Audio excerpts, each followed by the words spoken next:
Hey guys, this week we've been talking about life unleashed, and it can be so opposite than the life that we used to live in or even the life we think we want. The way God thinks is so different than the way we think, and so it's important that we grab a hold to Bible verses, grab a hold to scriptures, and start thinking more like Christ, because we're really not in the driver's seat. At least that's the way Eugene Peterson, when he writes the Message Bible. How you guys doing? Good morning. Sister Livonia, Sister Terry, it's great to see you guys. And Cousin Connie, we're going to work this thing out. In the Bible, when he started talking, Sister Livonia, about making sure that we understand principles of life. And so many times we get into life and we feel like life is all about me, Miss Tony. It's all about the way I think. It's all about what I want. And then we try to put God on the side and make God work for us. And God is not here to work for us. God is here for us to call him worthy and for us to worship him, not to make him work for us. And so a life unleashed is a life really that we find ourselves making God worthy. Not only is he worthy, but we ascribe worth to him and value for him in our lives. In the Bible, in the book of Matthew, chapter 16, I'm going to start reading in verse 21 from the Message Bible. And then Jesus made it clear to his disciples that it was necessary for him to go to Jerusalem, submit to an ordeal of suffering that was at hand of the religious leaders, be killed, and then on the third day be raised up. And Peter took him in the hand and protested, said, "Impossible, Master, that will never be." And Jesus didn't swerve. "Peter, get out of the way. Satan, get lost. You have no idea how God works." Then Jesus went to work on his disciples. "And anyone who intends to come with me has to let me lead. You're not in the driver's seat, I am. Don't run from suffering, embrace it. Follow me and I'll show you how." Self-help is no help at all. Self-sacrifice is the way, my way, to finding yourself, your true self. What kind of deal is it to get everything you want but lose yourself? And what could you ever trade for your soul? Listen, he says, don't be in such a hurry to go into your own business. Before you know it, the Son of Man will arrive with all of the splendor of his Father, accompanied by an army of angels, and you'll get everything you have coming to you, a personal gift. This isn't a pie in the sky by and by. Some of you standing here are going to see it take place and see the Son of Man in kingdom glory. I want to tell you guys as we come together, good morning, how you guys doing? Life is not about us being in the driver's seat or taking control. It's not about us getting everything we want. Life unleashed is all about God's plan being activated in our lives. We have struggled so hard to get everything we wanted. And once we get everything we want, wouldn't it be a shame if that wasn't what God intended for us to have? And so we talked the first couple of days. And when we were talking the first day, we talked about simply being honest with yourself about who you are. Your size, your shape, your thinking, your habits, your pride, your attitudes. It's so important to be honest with ourselves about who we are, because once God blesses us, if we're not honest with ourselves who we are, God may bless the wrong person. God will bless somebody who you really are instead of blessing who you think you are. And then we'll be disappointed in God's blessings. Those things are so important. The next day we talked about understanding the revelation of God. Once I receive and accept honestly who God has made me to be, it's easier to accept the revelations that God has poured into my life. And all of these principles come out of Matthew 16. Then we have to receive what God has. Today, I want to talk strictly about just the reward of not being in the driver's seat. It takes a lot of the pressure off. Just knowing that we don't have to lose all of ourselves just to gain the things that we want. Matter of fact, we need to freely give ourselves away, because God, who truly made us, knows our true self and will bless us in a truly divine way. We start to look at Jesus in ways that we look at ourselves, and we miss out on the reward.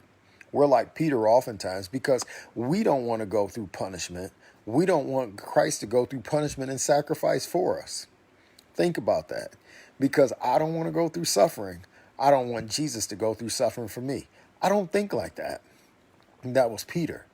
Peter thought, I've suffered enough in this world. Give me my reward. And Jesus had to push him to the side and said, you think like Satan. Or the Bible really says, you think like man. You're not thinking about like God. God thinks about reward as he is a reward. And so what I have to do is sacrifice my own life to be in his presence. And being in his presence is the reward that unleashes the life for me.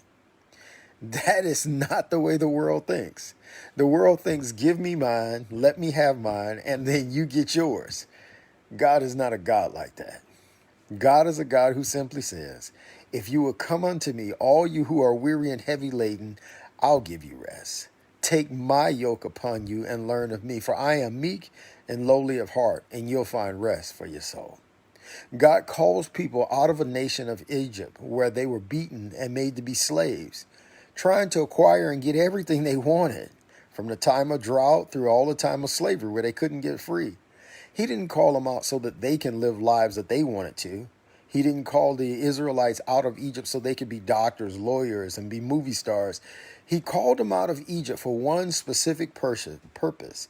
He said, let my people go so that they may worship me.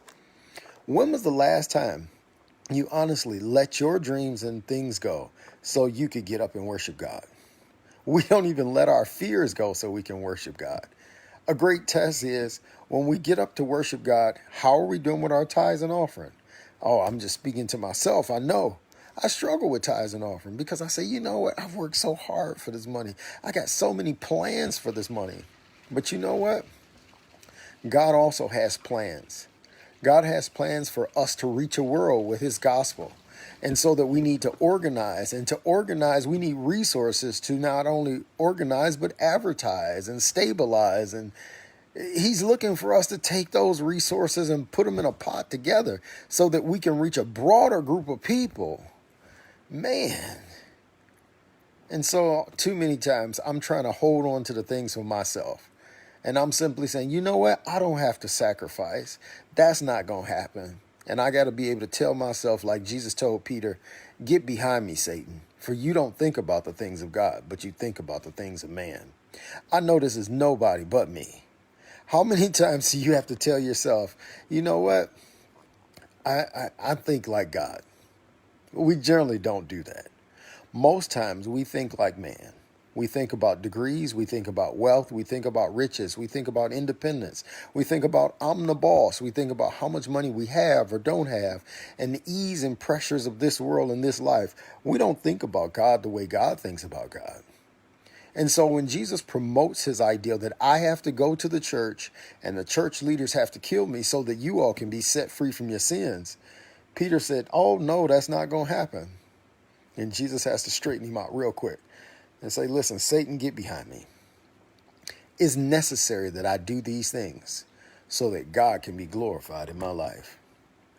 Let me ask you a question. With an honest look in your face and understanding what is necessary to be done so God can get the glory out of your life today. Maybe it might be a little more painful than what you would imagine. And it definitely is a lot more sacrificial than we could ever understand. But what is necessary so God's plan could go forward in my life? Not my plan, not your plan. Let me stop posing to be something that I'm really not. But God honestly understands who I am, the blessings he has for me. But do I honestly understand what God is needed in my life for me to go forward? And if I don't, then that's what I need to acquire today. Listen. When after he tells Peter, get behind me so that he can work out the works of God, he has to turn to his disciples and say something very poetic. It's brilliant, but at the same time, it's difficult to understand. What he says here is, if you wish to gain your life, you got to be willing to lose it. If you really want to unleash your life, you got to be willing to hold on to God and let go of your own self. So it's no time for us not to be willing to go through sacrifice and suffering for the glory of God. That's where we have to go. But it's also time for us to let go of what we think our life should be so that we really can embrace what God has intended it to be. Because if you grab a hold to a life you want, you'll never have enough hand room to grab a hold to God. It's amazing what praise and worship can do. Your hands are lifted up, they're wide open, and you're saying, hallelujah, thank you to God. And you know what? The more I praise and worship God, the less time I can hold on to the things that I want to hold on to. The more I have God in my hands, the less I have my own ideas and my own creations. It is sacrificial. It's saying less of me and more of him. It's saying I'm second and you're first, God. It says, you know what? Greater is he that's in me than he that's in this world, including me. It's saying, God, you take all of me and I'll take all of you. But I got to let go of myself. These are hard principles to acquire as a disciple, but they're necessary because Jesus says it's impossible. It's impossible to hold on to both God and yourself. You got to let go. So once you recognize who you are, you get a divine revelation of God that we talked about, and we saw the revelation. Who do people say that I am? It was they, then you, then me. Once we acquire the revelation of Christ, we have to receive what God has for us. But we also have to realize the greatest reward is not gaining the things that we want, but being in the presence of God. It's so much that we have to deal with. This is a hard thing to teach, and it's even a harder thing to understand and accept. But it's a more difficult thing to even do. The greatest reward is being in the presence of God, not acquiring things for ourselves. Think about that. Let's rest on that today. Because the minute that we can release ourselves and grab a hold to God, we may live a life that's unleashed. For self-help will not help us. Self-help will only cripple us. I don't need self-help. I need self-sacrifice. God bless you guys. We're going to talk to you tomorrow with a story, and the subject will be a little lighter. But today the truth remains true. Sacrifice is not necessary. Full obedience to Christ is what we need. Make sure that you submit to God so that you can get the life that God intended for you, rather than struggling to get the life that you want for yourself. God bless you guys.